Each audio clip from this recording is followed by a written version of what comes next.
A big day today for Team India. So far, they have not been defeated. Australia coming into this final on the back of regular victories. But let's not forget that Australia have been regular foes, adversaries of India. The toss did take place, and of course, India is batting right now. Surprisingly, Australia won the toss and decided to bowl first. It is some sort of a pragmatic logic that the captain has applied. What will it bear for India? Because once Rohit Sharma was spoken to, he said that if he had won the toss, he would have wanted to bat first as well. So both the teams getting what they want so far, but who's going to pick up the World Cup is something that we have to keep in mind.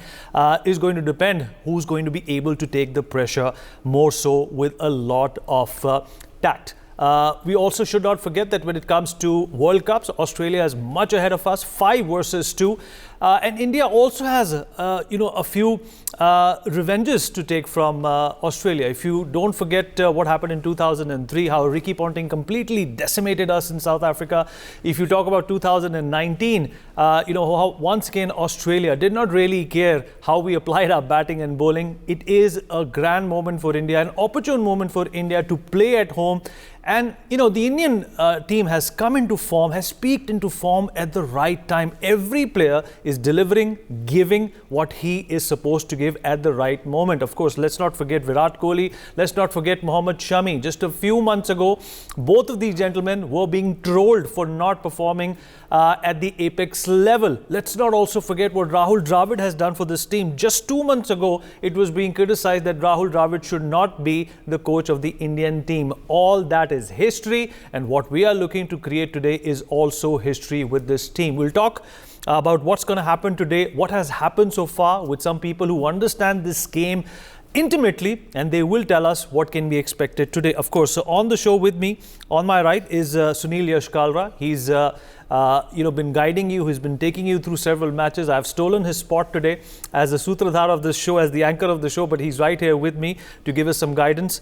Tasmin Granger, Zimbabwe's national player, is also joining me on the show. Mr. David Brooks, former cricket director, Channel 4 UK, with us on the program as well. Paul Dennett, cricket journalist, who's joining us from Australia, is also going to be speaking. We have some bones to pick with you, Paul. Sayanta Sen Gupta, sports commentator and journalist, also with us on the program. Last but not the least, Mr. Anil Chaudhary, international umpire, with me in the studio as well. Tasmin, I'm going to come to you. Were you equally surprised to find out that Australia, after winning the toss, decided to bowl first? Now, it's been a very, very developed formula so far in this World Cup that if you're going to be winning the toss on this ground, you might as well bat. What explains this bizarre, this maverick decision that the Australian captain has taken?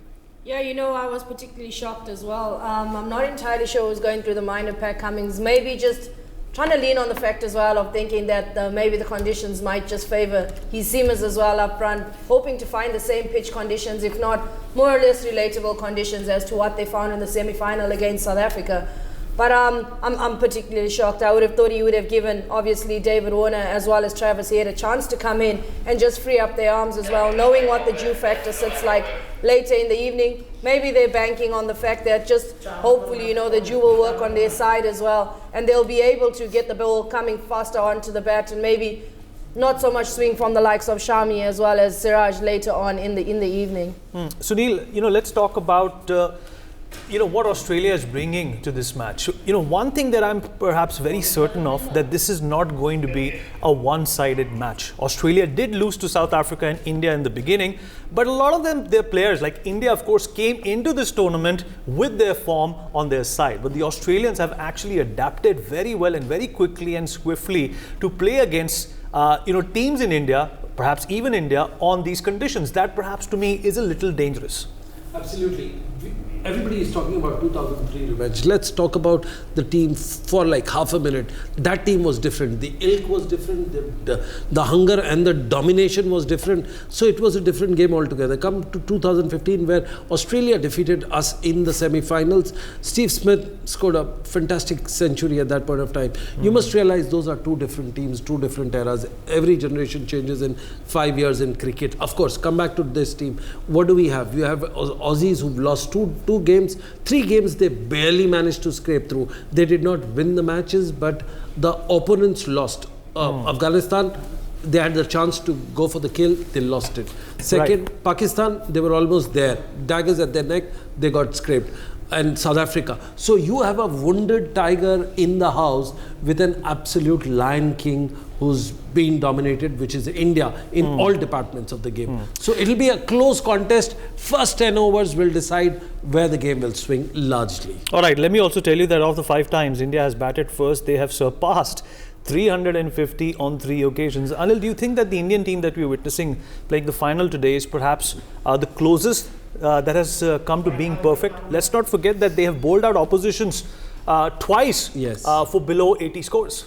But whatever you say, I think Australia had in mind that Indian batting is difficult to handle. The way everyone is batting. So they found that, okay, we can manage bowling with dew, but not the batting. So I think that's why they have done it. And it's not surprise because dew factor is a big factor. And once the dew is there, you can handle the bowlers easily. The spin will be less. So it will be easy to bat. So I think they must have calculated their strategy, and every team is different. Of course. They have gone with their strength. And remember, they won the semi-final while they were chasing. Right. And David, let's not forget that, I hate to say this, but Australia is not one of those teams that's going to be daunted by a crowd of 100,000+ people cheering for India. That's the only team that is not going to get intimidated. And that, in fact, could put reverse pressure on India. Absolutely. Very good morning to everyone. I think that's the key difference with Australia and all other teams. They won't be daunted by this. They'll raise their game in front of this big crowd. Pat Cummins, the captain, said he likes nothing more than silencing the Indian crowd. He said it's a great feeling when the crowd go quiet. And I think it's a good move from Pat Cummins to put India into bat today. He's relying on Stark Hazelwood to make an impact in this first 10 overs. I have to agree with Sunil that this first 10 overs will really set the tone for the match. But I think the right decision, because Australia have shown their ability to dig themselves out of trouble when chasing. They could have got into trouble if they batted first today. I don't think they wanted to face Bumrah and Shami first up this morning. Right, absolutely. Paul, if you can hear me, if you're there with us. Paul Dennett. Paul, are you there with us? I can't hear you. Hello, can you hear me now? Yeah, Paul, the Ahmedabad pitch is a used deck. So whenever you have some that kind of permutation and combination in front of the Indian team, you can be rest assured that Mohammad Shami is going to be picking up wickets. Well, hopefully not, but I think you're probably right. I think it's a brave decision by Pat Cummins to bowl first. I hope he's proven correct, but I think that I myself probably would have opted to bat first. I know that there's a possibility of dew, and I know that in the opening game of the tournament, it's a long time ago now, but I think that England felt that conditions really did get easier to bat at night. But just what I've seen so far, it's quite low, it's quite slow, and I've been very impressed with the bravery of Rohit Sharma. Some of his extravagant shots in the first couple of overs. When you've got 1.4 billion people supporting you, and you'll get such criticism if you play an outlandish shot and get out early. That's a level of bravery beyond that which I have. And I don't know, I think Australia's had a couple of good little half moments in these first few overs, but we haven't picked up that early wicket, and maybe I'm so excited by it that I'm getting ahead of myself, but I'm a bit nervous. I'm a bit nervous that India could rack up something big here. All right, I hope the Australian team doesn't feel the way you're feeling right now. But the fact of the matter is, Tasmin, that Rohit Sharma, of course, he believes in hitting hard, or he's going to die trying. That's his mantra whenever he's on ground. But the fact of the matter is, Tasmin, that there is this big chunk of history that is up for grabs for Pat Cummins. He's going to be in that exclusive club of captains with Kapil Dev and Imran Khan, fast bowling captains who have lifted the World Cup for their team, isn't it? Yes, definitely. He will find himself in that. And, I just want to back what probably that Paul has said today is to say that, I think behind the thinking of it, something I do give credit to this Australian side. And you mentioned the fact that regardless of the crowd capacity today, that is a blue wave going on in the stadium today. Australia may not be one of those teams that's fazed by it. And I do believe in the reverse pressure situation. We've been speaking the whole tournament on the fact that they will have the 12th man playing for India in almost every single game. But today, at what expense does the 12th man play for them as well? And you know, I think Pat Cummins for me has been brilliant strategically throughout this entire World Cup. I think that's where he actually toppled South Africa over, was his strategic play. So maybe, like exactly as we've heard today, that there is something later on with the dew coming in and the spin being cut off. One of his strategic plans as well would probably come into play. Right, and Sunil, you know, the Indian team can also take a lot of solace in this factor that this is the same ground we decimated Pakistan on. Absolutely, but India will take more solace right now. Well, Head just missed out on a catch by Rohit Sharma. So good news for Indian fans that we've got one more life. But yes. You know, but if Rohit's going to continue to play like this, sooner than later he's going to get caught. But that's his role. That's exactly what we need to understand. He's been assigned the role of a destructive player, which is called the accelerator. Or rather aggressor. Sorry, aggressor is the term that we have to look at. He will be there in 10 overs and he'll score like 70, 80, 90 runs. That's all we want from him. And that's what he's done, delivered. He scored 3 half centuries in trying to do that. And that's what India wants. Because if India manages 70, 80 runs at the beginning, India will score 6 runs an over for next 30 overs with 2 or 3. And then they will explode for 120, 130 runs in the last 3. So when you put together, this is exactly the total Anil Chaudhary, the great umpire Anil Chaudhary has predicted that it's a safe total for India because the boundaries are bigger and the shots, you need a larger heart to play those shots. And yes. Anil, let's not forget that 4 out of our 5 top batsmen have scored centuries in this tournament. Shubman Gill is the only one who doesn't have it, but let's not forget that his average in this World Cup is 50. That's a daunting batting lineup against Australia. I think one more batsman who is bound to score now, law of average, yes. Surya Kumar. He can come and chip in for quick runs. And I think same strategy they are following. Initial overs attack, then in the middle consolidate. Yes. And then again, if you have wickets, you can again score big runs. Well, Vineet, just a quick question to the umpire, to the great umpire I call him. What about Steve Smith? He hasn't played. Correct. He hasn't fired on, absolutely on any cylinder. And he's like a big match player. Correct. I think all these players, you're taking names, they are for big occasion. Yes. Smith, I think the one inning is due. Yes. And it can be crucial, yes. You know, in fact, Pat Cummins has done better than Smith when it comes to batting. You know, but at the same time, 2015 World Cup semi-final, Steve Smith knocked the hell out of us. And that's what he's been doing consistently. And that's what he did even at the WTC. He's a big match, big phenomena, big stage player. And he has experience to back him, remember. Right. Yes. David, what do you make of, some pedestrian performances from former captain Steve Smith? Do you think that unlike Sachin Tendulkar and Virat Kohli, he's someone who performs better when given responsibility? I wonder, I don't think everything's quite right with Steve Smith. Of course, he pulled out of that match with vertigo a couple of games ago. It's not that hard, not that high up in the dressing room to get down to the ground. So I question whether he's fully up for this, you know. And as for the braveness of the decision of Pat Cummins, I think it was a defensive decision. I don't think he wanted to send his opening bats out to face Shami and Bumrah this morning. Whereas, I agree totally with the point that Sunil made. You see, that Sharma is there to take the attack to this Indian attack. Unlike South Africa, who went into their shell. We had Van Dusen blocking, for the best part of 15 overs and totally undermined their ability to get a high score. So Sharma's playing brave. He's the one showing the bravery. He's the one taking the attack to the opposition. That's his role. He is the aggressor. And that's his role today.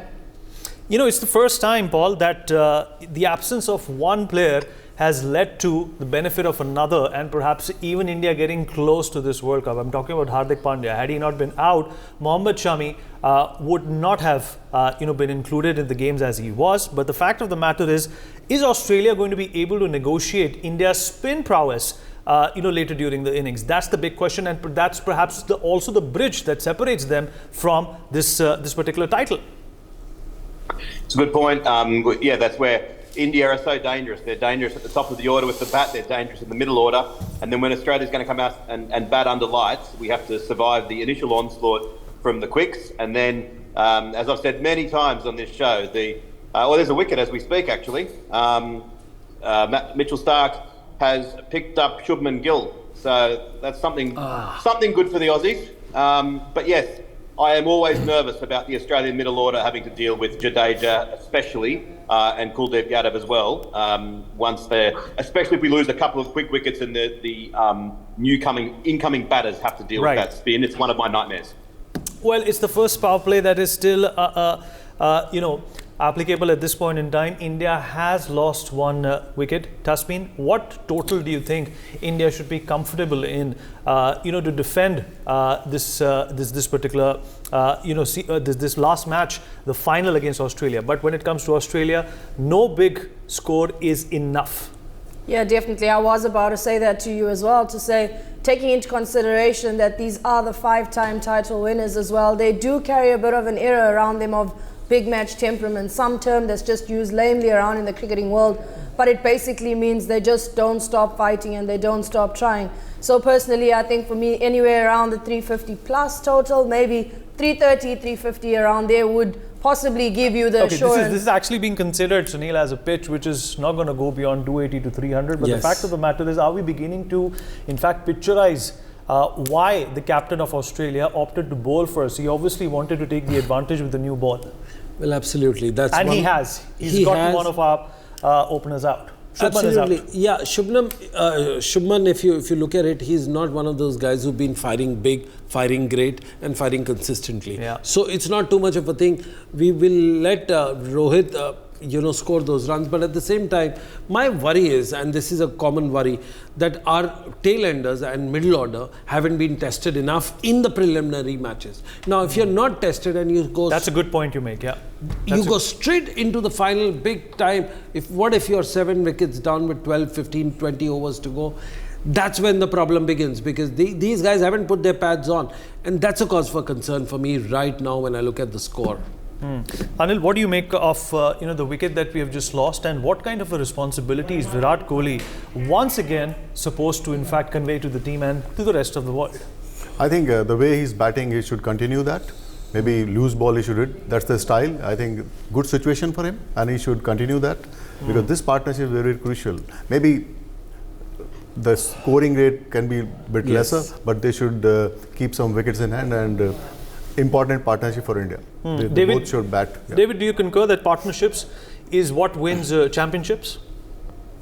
Absolutely. And here is the key moment, first key moment of what's going to be a fantastic game today.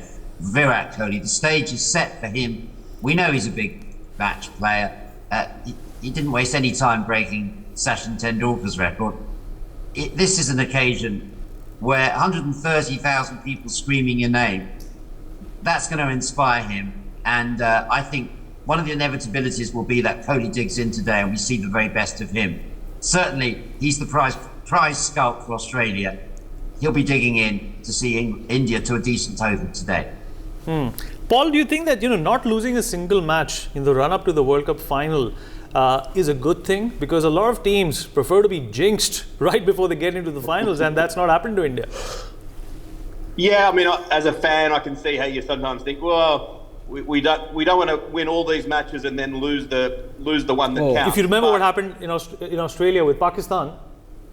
6. Exactly, but there have been exceptions to that. I mean, West Indies in 75 and 79, Sri Lanka in 96, and Australia in 03 and 07 didn't lose the match the whole way through and were still able to win. So, it's one of these things that you never want to lose a match. I think that if you had to choose it, you'd still say, let's come in undefeated. If ultimately you then lose the final, you can blame the format and say this is pretty unfair that we can be the most dominant team in the whole tournament, and then it comes down to a one-off game after all these league games. But it is what it is. I'd much rather be in India's position than England's, put it that way.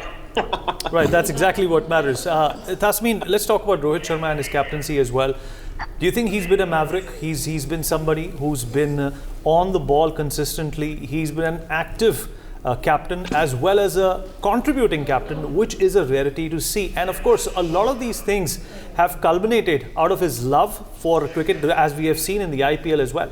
Yes, definitely. I think for me, he's one of the brilliant captains right now in this World Cup. It takes a lot to carry an entire team. Decision making of things that need to happen between them, as well as consulting with your players and constantly knowing where they are at mentally, taking on that entire load as well as your own mental load, not to mention the fact that he's out there every single game opening the batting as well. And you know, you just listen to a pre-match interview of his and he says he gets a lot of the freedom knowing the fact that regardless of however he goes in and addresses his game on the day, he can go out firing, and if it works, it works. If it doesn't work, he has the confidence in his team as well that's backing him, that they're in good enough form to be able to come behind him and cover the gap as well. All right, we've run out of time, Sunil. Before I wrap up, I'm going to take one more question from you. Do you think there's a chink in our armor today that India needs to be wary about? Is our middle order going to be tested like it hasn't been tested so far in the tournament?